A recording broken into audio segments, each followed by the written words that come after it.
Hello friends, it's your favorite neighborhood nerd Simone. I'm here today to share my fountain pen collection as it stands at the end of 2025. I am filming this on November 5th, 2025, and I'm currently not planning on purchasing any more pens this year.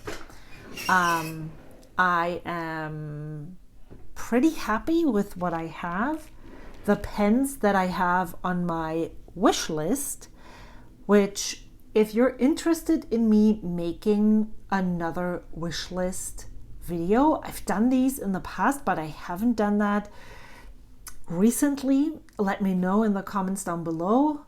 I will have several questions for you throughout this video because I'm like, oh, I could talk about this in a video. And so if you would like to see more in-depth information about any of the things that I just casually touch upon, please leave a comment down below and I might figure out a way to share that with you. But at the beginning of the year, I decided to do two things. I would no longer lie to myself about the amount of pens that I have in my collection, but I also felt weird having them just all together because some pens I am using more than others. Some I use for functional in my planner, some I use for fun to play with, and I have different expectations at these pens. And if they're all jumbled together in one pen case, it feels odd. So I decided to classify them into, as you can see, 6 different categories. The first one is the retired pen category, and so far I have 2 in there. These are the 2 pens that are retired. They're not super expensive pens, but they're older. This was the first fountain pen that my middle child learned to write with a fountain pen, not to write with. In Germany, you start with a pencil and then graduate to fountain pen.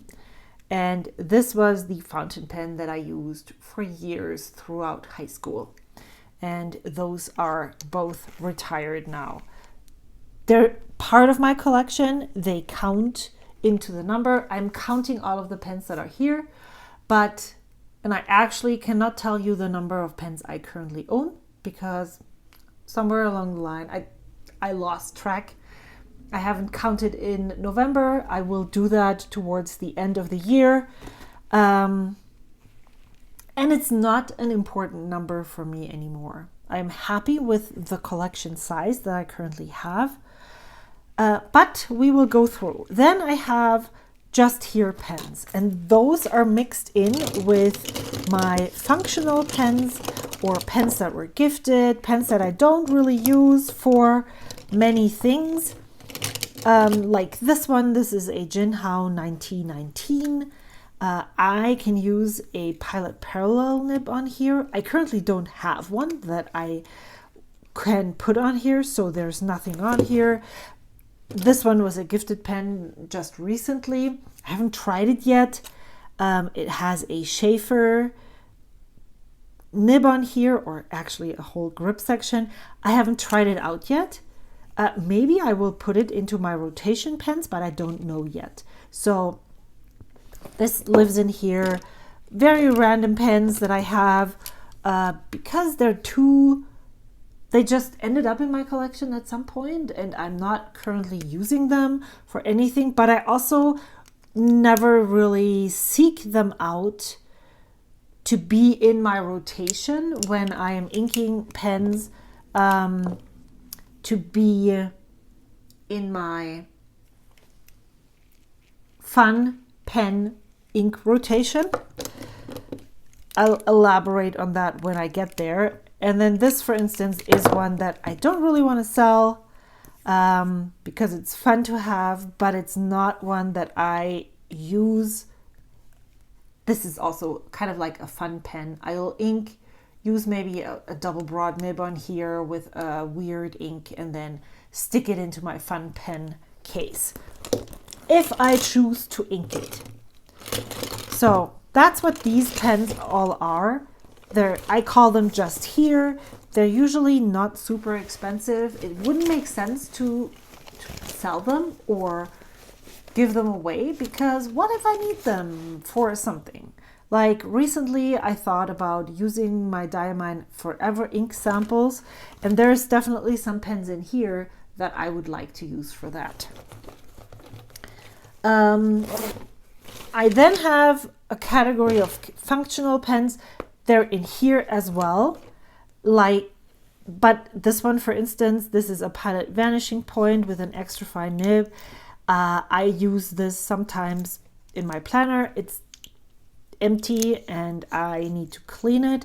So I'm currently not using it, but often I will. I also have a TWSBI Diamond Mini with a reverse architect nib that I use with De Atramentis Document Black ink in my creative journal.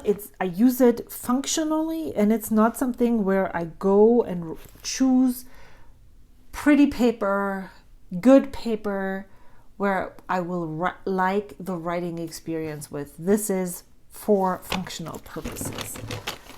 Then I have fun pens, and this is all the stuff that is in this pen case.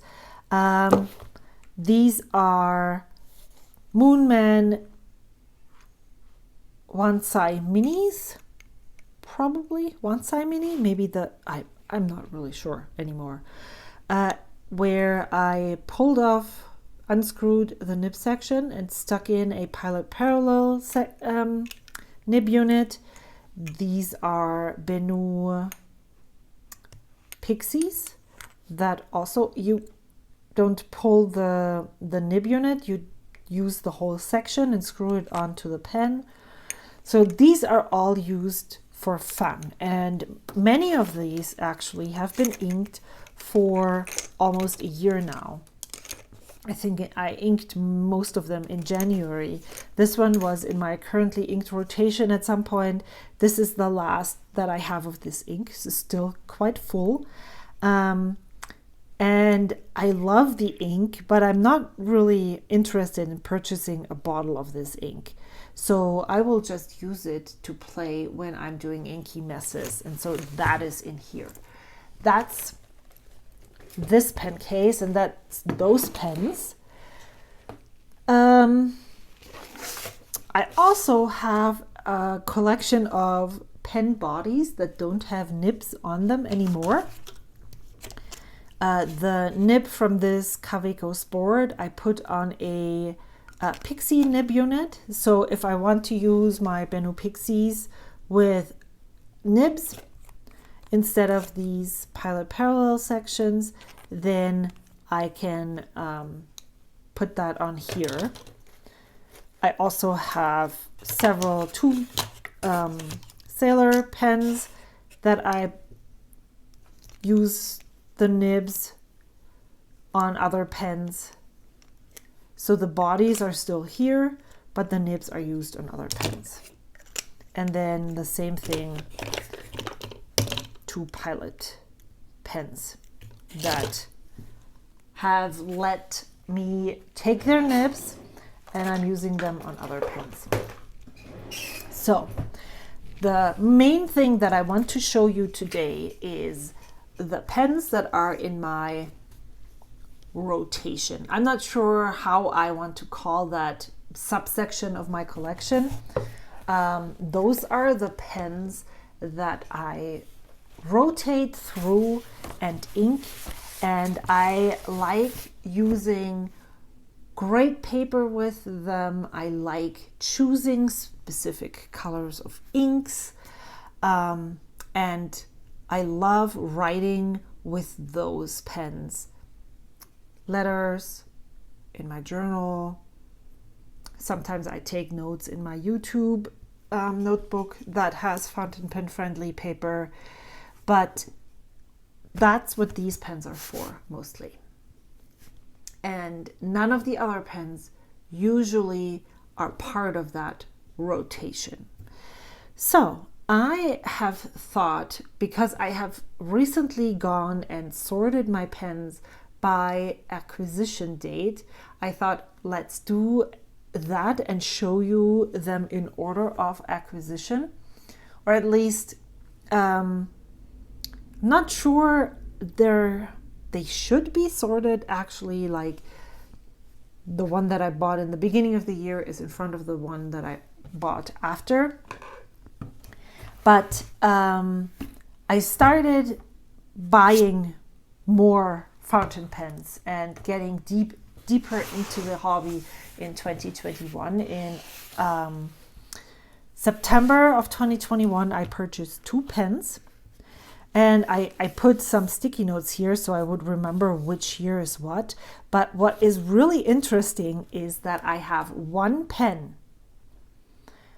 left from 2021, 2 pens left from 2022, 3 pens from 2023, and then 17 and 18 from 2025. So either I didn't buy at such a huge rate as I started to later, so maybe that was a slow start and then I got into it more, then I bought more pens, or I just didn't know what I really liked just yet and have sold most of the pens that I acquired during that time. If we're thinking we have 3 pens from 2023 left, I'm curious to see how 2024 and 2025 will look like in another 2 or 3 years. Because clearly this shows that not all of these pens will be here yet, still at that time. The interesting thing is that when I look at these, all of the pens that are over here and that are coming in 2025, I don't feel the need or the urge that I need to get rid of any of them. So I'm curious to see what is going to happen moving forward. So the first pen that I have here is a Pilot Vanishing Point in deep yellow. I purchased this, as I said, in 2021. I upgraded this. This had a steel nib on it, which I, at the time of purchase, didn't understand that it had a steel nib. I thought I was buying a gold nib. And then I found out that this was a steel nib. I upgraded this pen with a gold. I purchased a gold nib at the San Francisco Pen Show in 2023, I believe, or maybe even 2020. Did I go in 2022? I don't even know. But that is the pen that is still left from there. I sometimes struggle with it, but I have currently inked it and wasn't sure what I liked or didn't like about it, but I then wrote part of a letter with it, and I enjoyed the writing experience so much that it is staying for now. And as we go through it, if I am not sure about a pen that I might want to sell, then I will let you know, and you might be able to get first dibs at it. This is another older pen. I purchased this Black Friday 2022. This one on Fountain Pen Day in 2022. Atlas Stationers Endless Pens. And this has had a journey. I started out with an extra fine nib, was too fine. Then I tried a fine nib. I wasn't sure if that's what I liked. Then I also purchased a medium nib for this pen, and I still have both of those, and I can swap them out. But that is super broad. And now I think the fine is my sweet spot, the one that I like. But I haven't, every time I use this and ink this, I really love using it. So I'm never I'm not ready to sell this, and I don't think that I will. But you never know. And then this is the Benu Euphoria in Jazz. I purchased this with a fine nib, and even though there are maybe prettier Euphorias, there's a lot of Euphorias now that do not have a black section or a black cap band and look more cohesive. I have not felt the need to let this go. Every time I'm like, maybe I should let go of one of my Euphorias. I have 3. It's not this one that I'm letting go. So I think this is also one that is going to be a keeper. This is I really like it. It's for Benu. It's very subdued. If you look at the other bling pens that I have in my Benu collection, this one is definitely the least out there. This pen is a Pilot Custom 823, and I was graciously gifted this by a pen friend. It has a medium 14 karat gold nib. So this is interesting. All of the beginner steel nib pens that I had in the beginning of my collection are not here anymore, which is interesting. So I had a lot of Lamy Safaris, quite a huge collection of TWSBI Ecos, and they're not in here anymore. They're not part of my rotation. I do have a TWSBI Eco in my Just Here collection because it's just not a pen that I'm reaching for to write with. I was super partial about this vacuum filler pen. As you can see, there's still some colorful dots left. And I'm having a hard time accepting that this is the amount of clean it will get. Vacuum filling pen means that maybe I need to rinse it before I ink it, is that you pull back this rod, and then when you immerse it into ink, you're creating a vacuum, and at the time that when you're done pushing out the air through the nib, the vacuum that you create will automatically suck in the ink. I have owned a Pilot 743, which is a cartridge converter pen that is the same size, has the same nib on here, and ultimately I'm reaching for this more. And so I am going to just accept that I love the balance and the weight of this pen more than the 743, and I will just deal with the ink colorful residue in here. This is definitely one of my favorite pens that I have in my collection.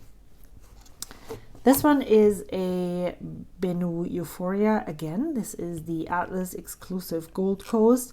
It's one of the first things that I purchased with my affiliate credit that I was able to receive through all of you. This one has currently a broad nib on here. I think I have a spare nib unit so that I can swap out the nibs. I think originally I purchased it with a medium nib, but I really love the color combination and the chatoyance of this liquid thing here, and it's just so lovely. And I really enjoy writing with my Benu Euphoria, so I love the nibs, and I also love the writing experience. The way the pen feels in my hand is really great. For Black Friday, I believe, or maybe Fountain Pen Day in 2023, I was able to snag this Pelikan M800 green demonstrator for a good price at Atlas Stationers. It has a fine nib on it. And once I had inked it up and written with it, I fell in love. The Pelikan M800 is an amazing pen. I love writing with it in my hand. It's just so lovely. And then for my birthday, I gifted myself these two pens in 2024. Oh, this looks like it's still inked. No, it's not. Good. Let's check. This one is a Lamy LX Marron. I just love the color. I have upgraded all of my Lamy pens with gold nibs that I was able to get at a good price at Endless Pens. This one has a broad nib, and I am really loving the gold nibs from Lamy. I think they enhance the writing experience quite a bit.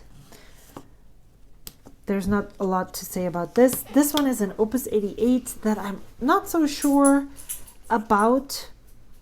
I was thinking about selling it, but then I thought, you could just use it with a Pilot Parallel nib, but then $100 pen, even more, $140 pen,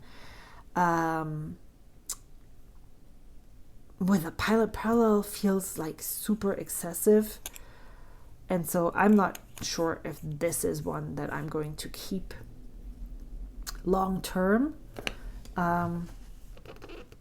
Yeah, there's not a lot to say about this. I like the way it feels in my hand. It's very big.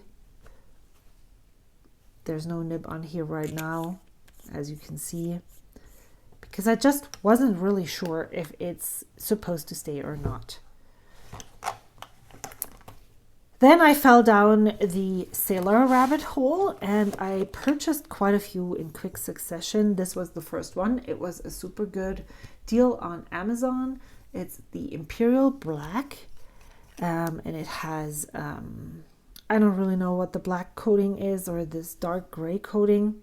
This is a medium nib and I instantly fell in love. I was originally of the impression that I would not enjoy Sailor nibs, but I was completely wrong. And especially the Pro Gear size nibs. So the one that comes on the 1911 large or the Sailor Pro Gear. And so I purchased this one as a medium nib. Then I purchased this one. This is a special Sailor pen. This is a Nagasawa Gierske. It's in collaboration with Nagasawa, the pen store. Is it Nagasawa Pen? I'm not sure. This is a broad nib. They're all 21 karat gold nibs.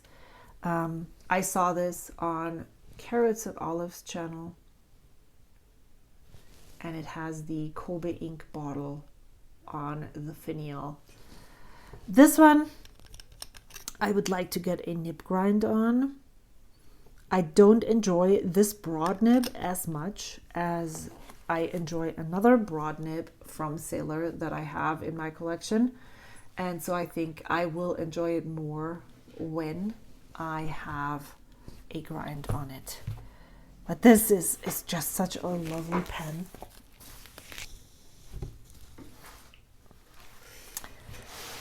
Then, obviously, this Violet Blackberry needed to get into my hands. I really love this purple.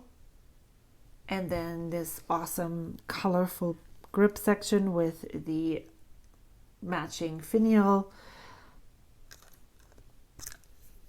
I really like it. It's the only Lamy Safari that I still use.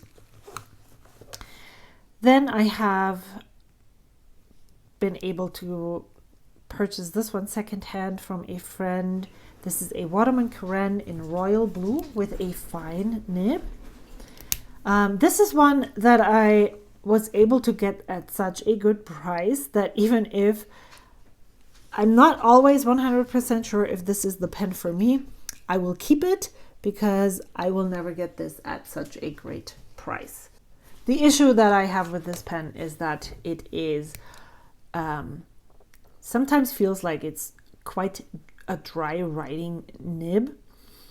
And I have found, for instance, Lamy Petrol, which is a very wet ink, works well in this pen. So if I can find really wet inks that flow, that like kind of help alleviate the dry feeling of this. This is an 18 karat gold nib on here.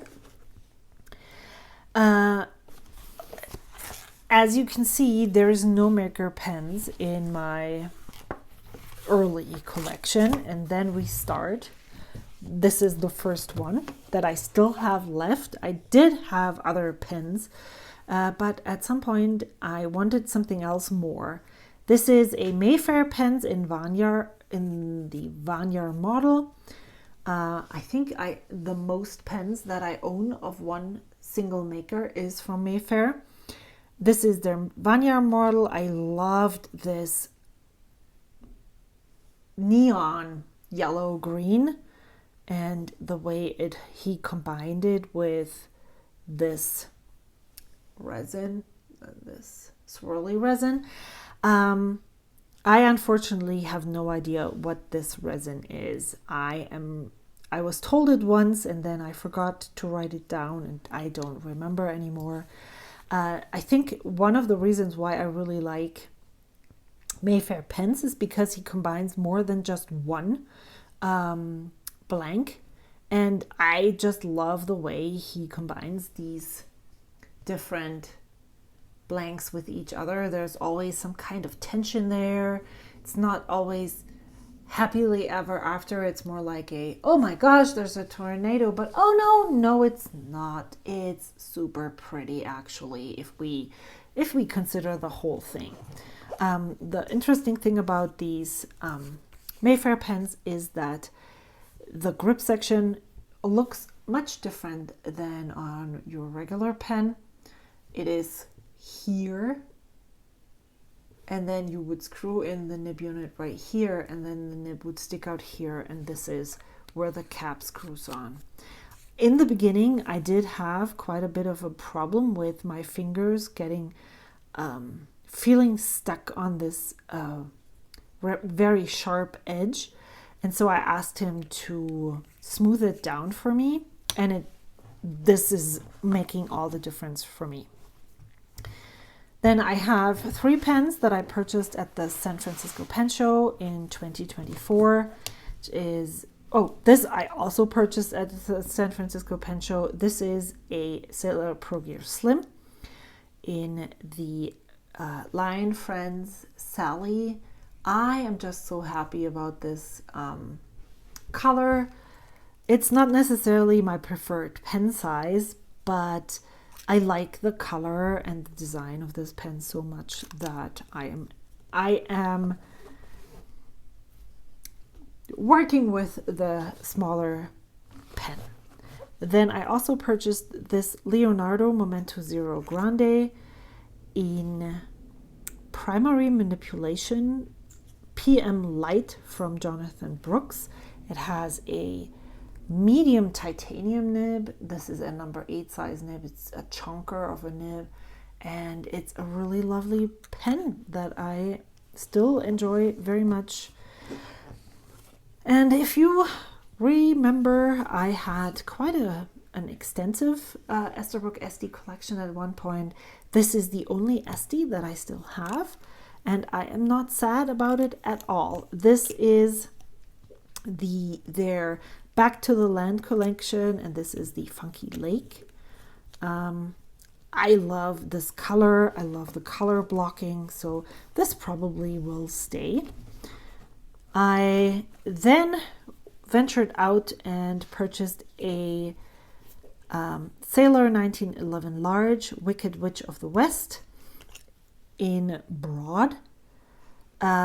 This is another one of my favorite nibs. I think I like these black, dark gray coatings on these pens a lot. They just work for me extremely well. And then we have because in general, I liked the fine nib, but I wanted to try the medium nib. I was able to purchase this medium nib from Endless Pens at a pretty good price when they did their Independence Day sale, and it came in October or so. This has a medium 18 karat gold nib, and it's really fun to write with. Then I was able to purchase one of my grail is maybe an extreme word, but this pen was always one that was on my list ever since I saw it being released. This is the Sailor Yoseka collaboration. It's a Pro Gear, and this is their origin model, and I just love the green in this and the sparkle. And it has a fine nib, I believe. Yes, this is a fine 21 karat gold nib. It's super fine. I like writing with it a lot. Then I was able to snag this Benu Talisman. This is a Gourmet Pens exclusive or collaboration. This is called the Dark Unicorn. Again, I should make a video about all my purple pens, all my Mayfair collection. If you want to see a video about my sub collection, please leave a comment. Sub collections and which ones you would love to see. I'd love to share, but I don't know what you all would like. I unfortunately had to turn on the light. It's getting dark really quickly. So this houses 20 pens, and then this one houses 20 pens. And that's all of the pens that I have in my rotation collection. One more than 40. So 41 pens are currently in my rotation collection. Then I have one that I actually use more functionally, or have used more functionally. This is the Wanscher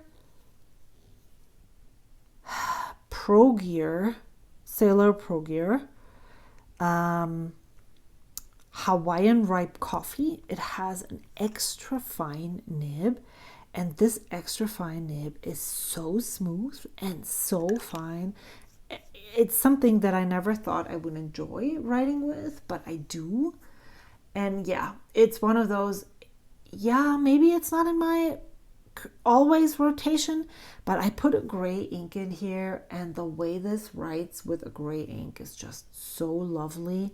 So I think I just need to keep this. This one came to me. This is a second-hand pen. I have quite a few pens that I purchased not new. So 1, 2, 3, 4. This one was gifted, so it's also not new. 4, 5, 6, 7, 8. 8 right now. I thought it was more. This is a Pelikan M800 with a medium nib. It is currently inked, that's why there's ink on the nib. It has an 18 karat gold nib. It's the blue stripe. It's an older model. It writes nicely with the right ink. It's another one of those that really loves very wet inks. So I might have a Nibmeister look at this and see if this is just how the pen works or if there's something wrong with the nib. But when I find a really wet, great ink, it writes lovely. Then I needed to try out the Hype of the Admok M800. This is one that is on the edge I'm not sure if this is one that I want to keep in my rotation or if I want to put it into my playpen pile. I have an ink that I want to put in here, and we'll see how this is going to work out, and maybe it's going to be a fun pen in the near future. For now, it still lives here. I haven't inked it that much, and that would gives me a good sense that this might just need to move over to the play section. Let me check if I change my, nope, this is almost more true to color. Let's try one more time. Meow, meow, meow. Oh, it's very yellow. Like so? No. I think I'm gonna leave it like this and just live with the yellowness. That is all the pens that I purchased in 2024, and now we get into the 2025 sector. As you can see, I do have several pens that are the same model. That is something that on the one hand I'm trying to reduce. I don't necessarily need the same pen with the same nib width in different colors. I'm really mostly, because I don't match inks, I'm really mostly going for the writing experience and the nib size or nib width. So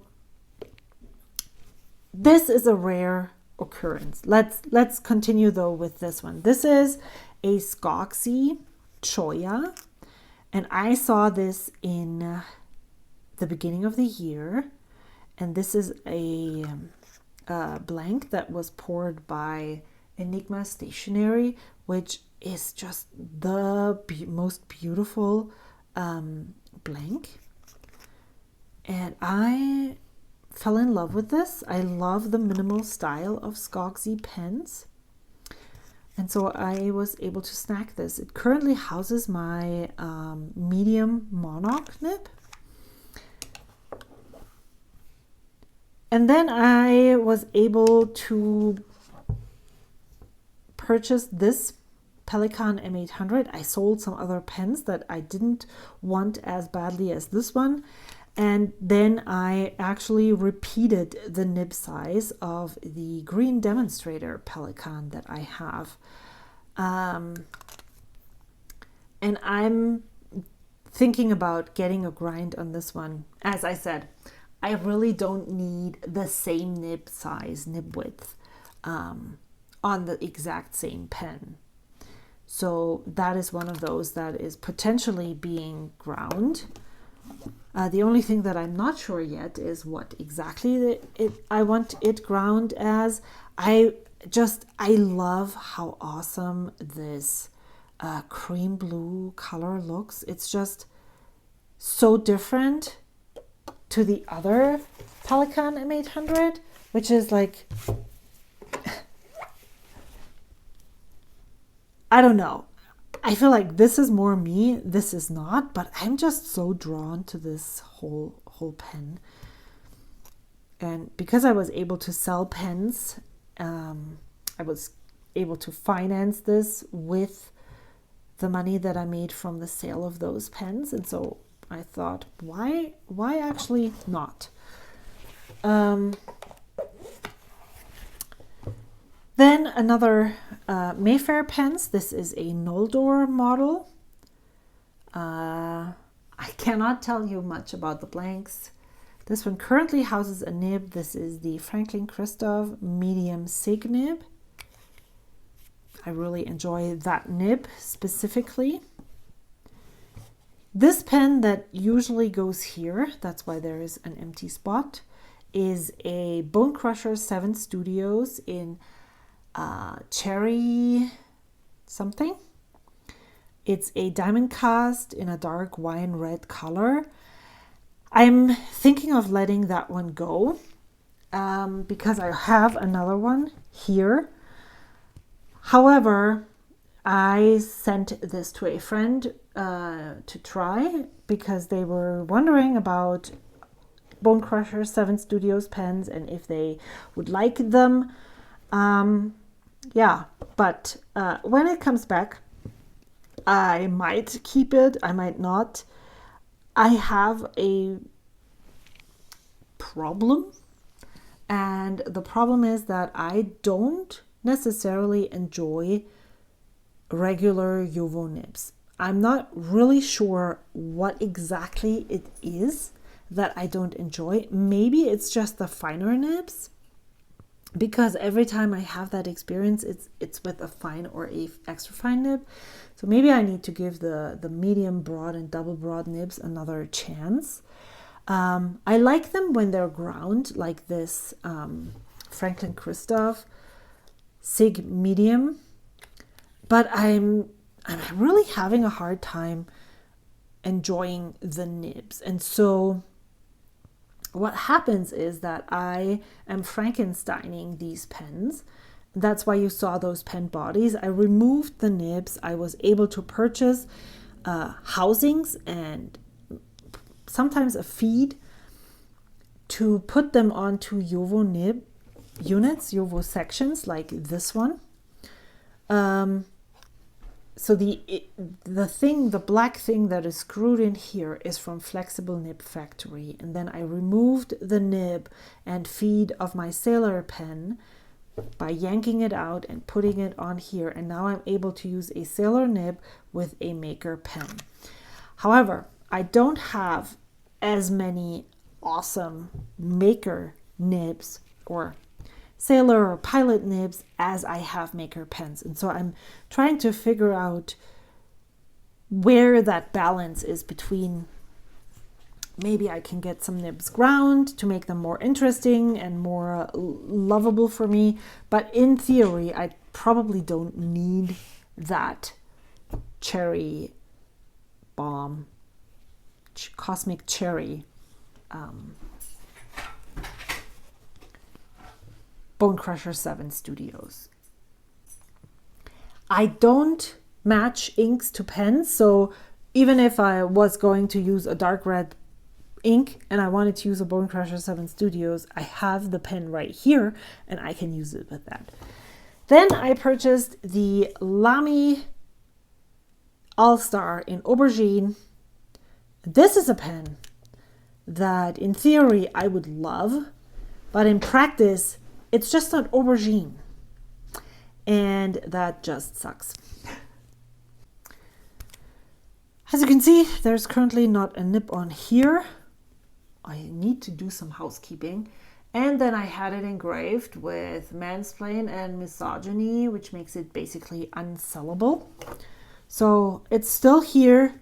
Not sure what I'm going to do with it. Maybe it will be put with a stub nib and then go into the play section. I'm not sure yet. It definitely, I love the idea of this pen. I enjoy the engraving, absolutely. There's nothing wrong with this for me. The only thing is the color. I'm not sure that I want to keep this in here, but for now it's here. Then I have another Mayfair pens, and this needed to be purchased because it's neon. This is the Goldberry model. Again, see how it's kind of there's some tension here with this, the shape, the loud blank. This is a Pens by Pasquale blank. And then this glittery, maybe even more elegant than the rest of the pen. But I just think it just goes so well with each other. And I have a Sailor nib on this pen.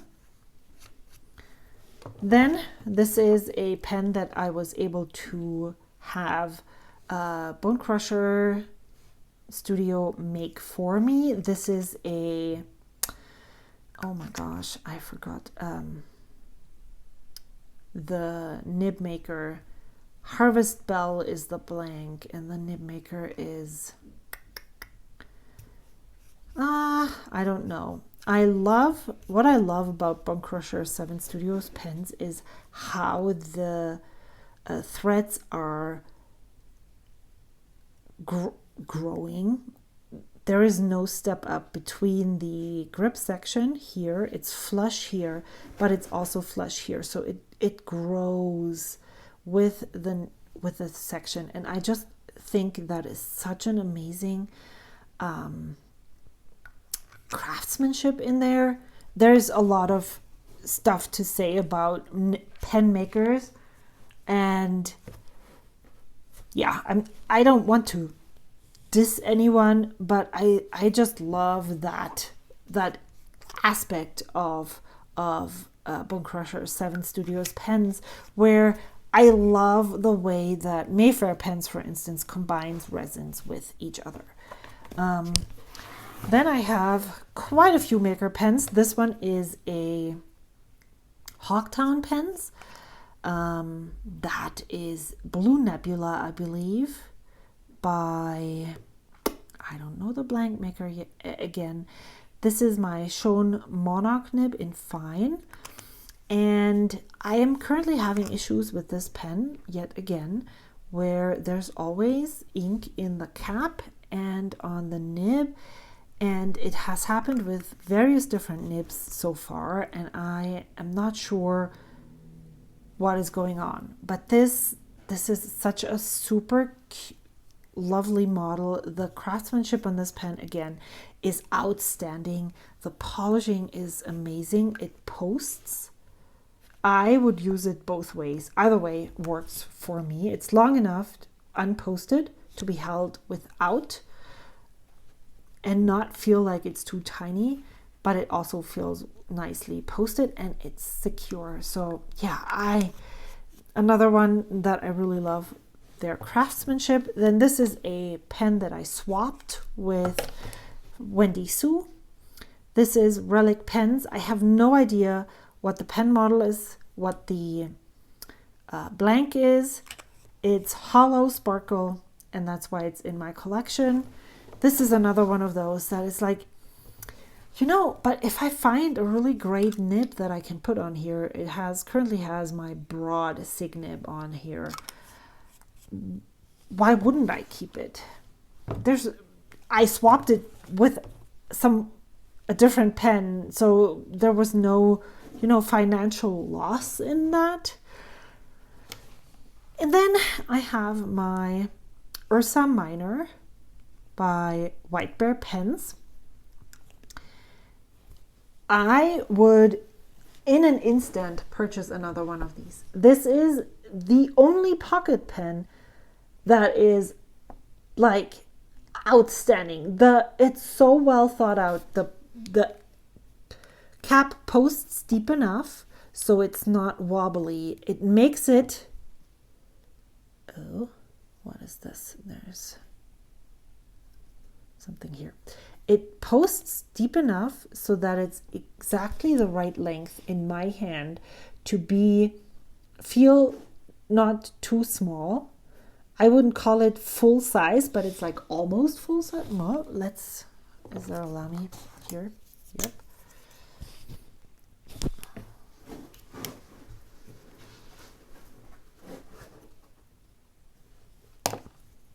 Oh, it's almost the same length. It is eyedroppered. There is a number 6 nib unit in here, or a section in here. However, I again Frankensteined it, and this is what the actual first gold nib that I purchased is the medium nib from my Pilot Custom 74 that I purchased with the Pilot Vanishing Point that I showed you as the first pen. And man, I would buy another one of these. I love the way this nib looks on this pen. It doesn't look too tiny. And yeah, I am all here for it. I want another one with a hollow sparkle cap. And then I have this, yet again, another one, Mayfair Pens. Look at this pink hollow pen. Like,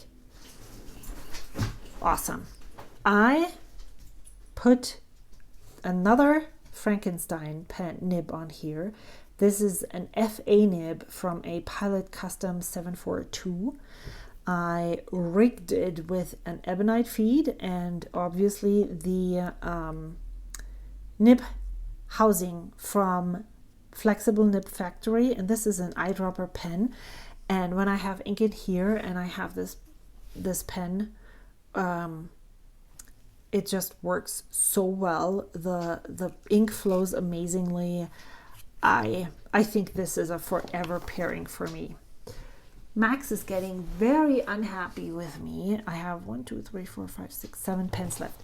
This one was provided to me by Benu for review. I chose this Summer Magic hand-painted stork pen because I just love purple and I love storks. And it's another Euphoria, and it's just so well made. Such an amazing piece of art. I love it.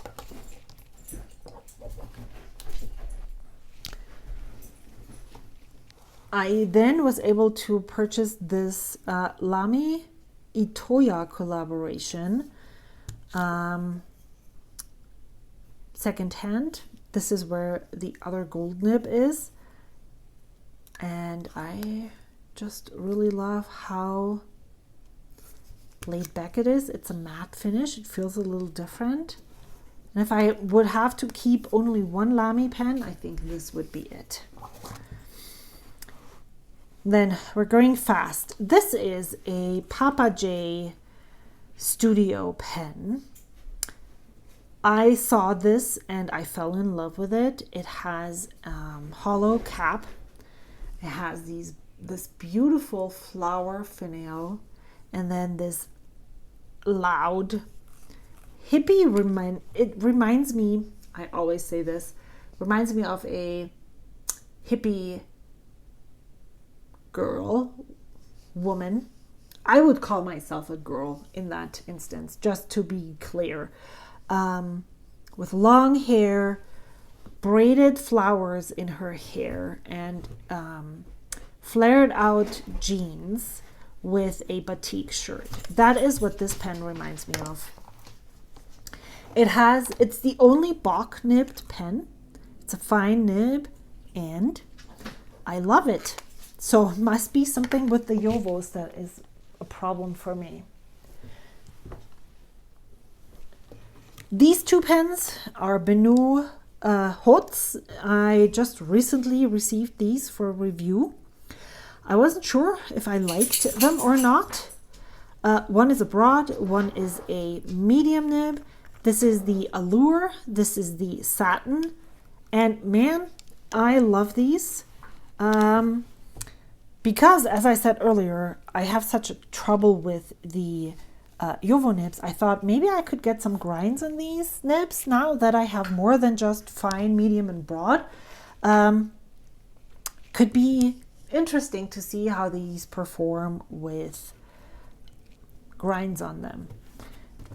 This was second-hand acquisition. This should post. One of my friends was selling this and I saw it. And if you had told me 2 years ago that I would buy a pen that was this swirly, I would have told you that you were crazy and that couldn't be true. But I fell in love with this neon color and it just looks so amazing. So I don't know, maybe it stays, maybe it will only last for a little bit. This is an E.T. Turnings pen. It's, again, really great craftsmanship. It's slimmed down towards the end so that you can post the cap. Would work either way. She didn't sell it to me with a nib. I didn't need one. I don't need another Jowo nib. It's a blank by Dank Blanks, and I just really love it. And last but not least, the newest pen in my collection that just came in 2 days ago. This is a Skogsy low volume eyedropper with an ebonite section and cap. I dip tested it, so that's why there is ink here. I need to clean it. And man, I mean, even though I'm falling for these really loud neon pens that look like tulips, I'm also extremely enamored with these minimalist pens that are like, everything you need but nothing more. Flat tops, beautifully crafted. The polishing on this is amazing. The section is perfect. Everything works. There's nothing more than you need. So yeah, I am so in love with this, and I need to find the perfect nib for this pen. I'm thinking of maybe moving the Sailor medium nib on here, because that's just a nib that I really love writing with. So yeah, that is my current collection.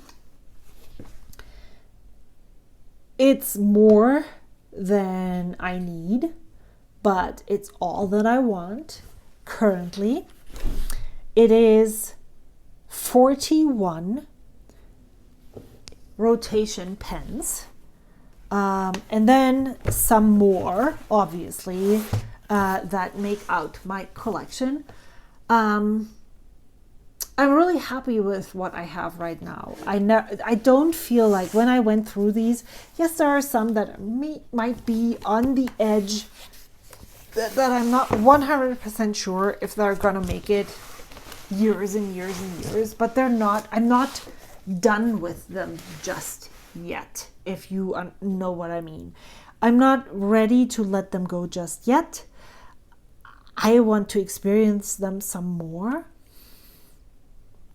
And maybe once I have used them one more time and I've made up my mind, and let's just use this one as an example, and I've made up my mind and I find that, I'm not really drawn to this color doesn't please me, I'm just making stuff up, or this step is too big, or this section is too narrow, or whatever it is, or it's too thick, it's not as intricate as I would like it, then I most likely will let it go.